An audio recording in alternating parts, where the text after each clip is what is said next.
Tower Defense X is a game filled with fun enemy designs, fun boss designs, and fun map designs. But sometimes these maps and enemies are made more than just to be maps and enemies. They're given stories and lives of their own. This is done through the method of visual storytelling. Visual storytelling is a method in media used to convey a story without the use of words.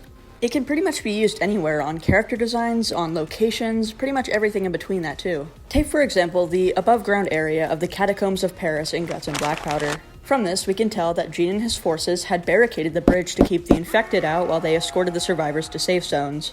This is just one example of visual storytelling, but there is an infinite amount of it if you look for it. So today, I'm going to be dissecting some visual storytelling in enemies, bosses, and maps in TDX. Like and subscribe, and let's go. I might swerve in that corner, whoa, whoa.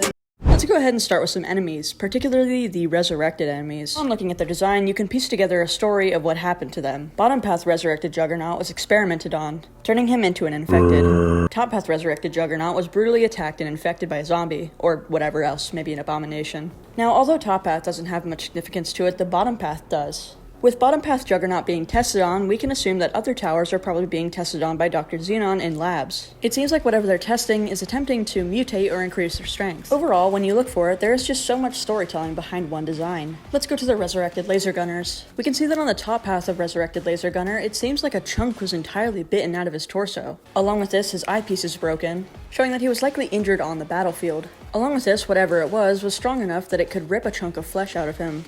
Bottom Path Resurrected Laser Gunner has a huge opening in its mouth where gnarly teeth are. This likely means that Resurrected Laser Gunner was hungry, and it started bashing its head into the ground or whatever it could find to open its mouthpiece so it could start biting people. We could take Resurrected Cryoblaster and say that Cryoblaster was infected but kept himself in the Arctic wasteland so that way his teammates wouldn't be infected by him, getting frostbite and dying off until being revived by the infection.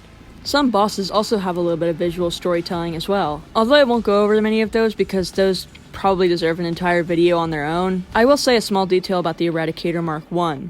On its left shoulder plate, we can see the number 17 written out in tallies. This could mean the Eradicator Mark I took 17 attempts before actually working, or just that specific piece of armor needed 17 attempts, I don't know. Let's move on to some maps.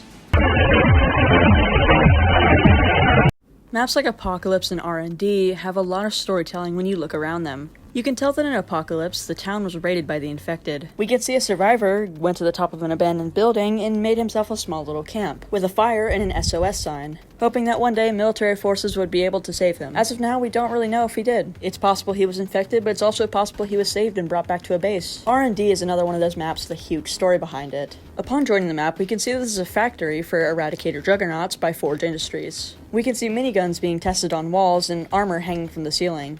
Maps like Coastal Defense indicate that there was a huge battle with artillery cannons. There's chaos and wreckage everywhere, meaning that the military forces at that area were likely overrun or saved. Overall, visual storytelling is a great way to convey something that happened without dumping a wall of text on you.